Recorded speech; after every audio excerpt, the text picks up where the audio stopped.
The great regional debate. So I'm going to have you do this. I'm going to describe an everyday object, and I'm going to see what you call it. Okay. Now, everybody else can jump in too, but I'm going to do it with Amy first. Just don't lie, okay? Okay, that's the rule. Yeah, don't lie about what you would have said. Okay. Number one, what do you call a sugary carbonated beverage? A Coke. A Coke. Much of the South calls it a Coke. Due to the dominance of Coca-Cola in the South, Coke became the generic term for all soft drinks. And everything to me as a kid was a Coke, and then what kind of Coke. Right. Yep. Now I use soda a lot more just because we're on the air everywhere and people already think I'm a big hillbilly. So soda definitely is in my vernacular. What do you call it, Eddie? It was always a Coke.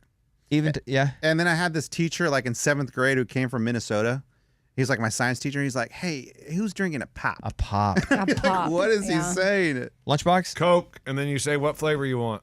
So soda is Northeast, West Coast, Florida. Pop is Midwest and parts of the Mountain West. And I'm sure it's everything, but generally speaking. Next up, Amy, what do you call the wheeled thing you push around the grocery store? Shopping cart. Most of the country calls it a shopping cart. Growing up, I did not because my grandma called it a buggy. Yeah, I want to guess what you call it. Boogie. Yeah, a buggy. That's not a boogie. Buggy. Why are you saying it? Do I say it like that? No, it's a buggy. Yeah, a buggy is what we would have called it. Well, what I did call it as a kid because my grandma called it that. Eddie? Grocery cart. Okay. Lunchbox? Shopping cart. I mean, it was literally called a cart. My job title was cart guy. Pick up the shopping carts. That was my job. Most of the country, shopping cart, buggy, South, especially Tennessee, Alabama, Arkansas. In parts of New England, people call it a carriage. Weird. They say, like, you get the carriage. What do you call the long sandwich on a roll with meats and toppings? A foot long? That's good. So you're going straight Subway, kind of. Yeah. So, but what kind? The foot long what? A foot long sub? Sub. Okay, so it's a sub, yeah. Yeah.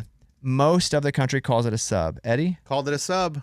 So it doesn't have to be a foot long, by the way. She just said that because we've been conditioned. Yeah. What do you call it? What? Sub. Lunchbox? Sub. So most of the country's sub or submarine sandwich. Hoagie, Pennsylvania, New Jersey. Hero, New York City. Grinder, New England. And in Louisiana, especially if the meat's a little different, a po' boy.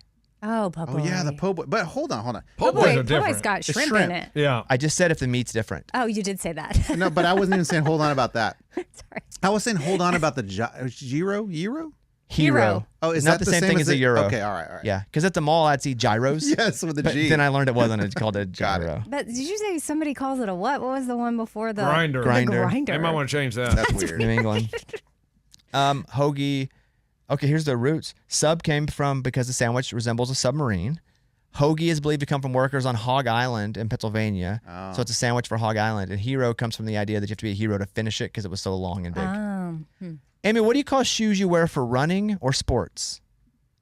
Tennis shoes. Same for me, tennis shoes. You guys? Tennis shoes. Tennis shoes. Midwest and South, for the most part, tennis shoes. Sneakers, Northeast and the East Coast.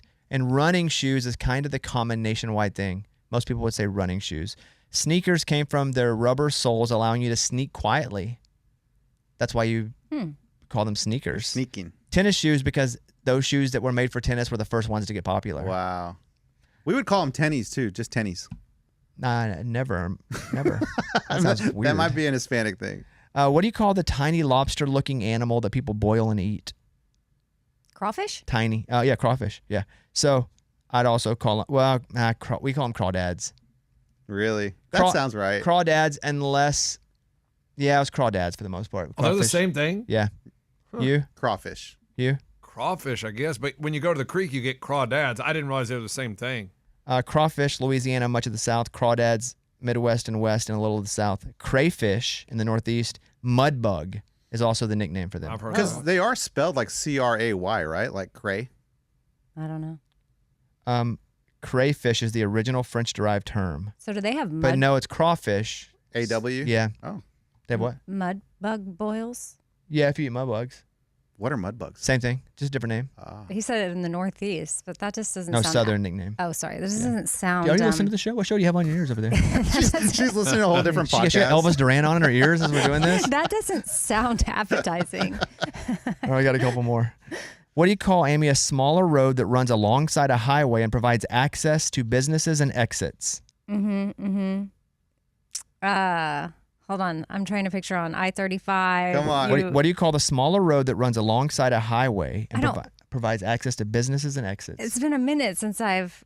No, What? Driven? No, we What are have you talking these. about? It's really easy. I'm trying to think of what I called it then. I know some people call it the feeder, but She calls it that's the, oh not, crap, I forgot, and just swerve off. There's feeder, there's Okay, access, that but that's not what I grew up saying. Well, what do you say now?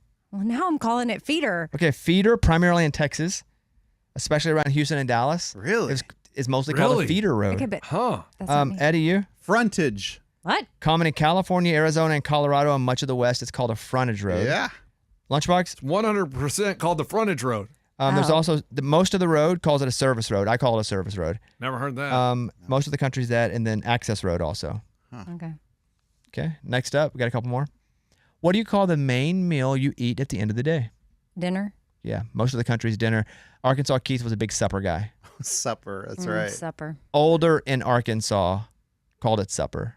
Because anybody I knew that was parent age or more, where I come from, it was always supper. Dinner was lunch. There was breakfast, dinner, and supper. My Alabama family always said supper. Traditionally, dinner meant the largest meal of the day, regardless of time. So if you had the biggest at lunch, you'd call it dinner. Farmers often ate a large midday dinner. That's why it was called dinner at lunch. But yeah, dinner and supper. What do you call the public machine where you press a button and drink water? Water fountain? Most of America, yeah. Drinking fountains also common, and bubbler in Wisconsin and Rhode Island. That's a cool word. The bubbler. Bubbler. What do you call the device used to change the TV channel? Remote? Remote, most of America. Anybody else have a different one? Channel Nope. changer. The clicker is the other one. Midwest and others, but remote and clicker are the two big ones. And then what do you call the circular intersection where traffic goes around the middle? Roundabout. Yeah, roundabout. You guys? Whip around. Oh, that's a good one. I usually call it, oh, crap. Yeah, what do I do? Uh-oh. Oh, crap. Am I in the right lane? Oh, crap. It's a Bobby Bones Show.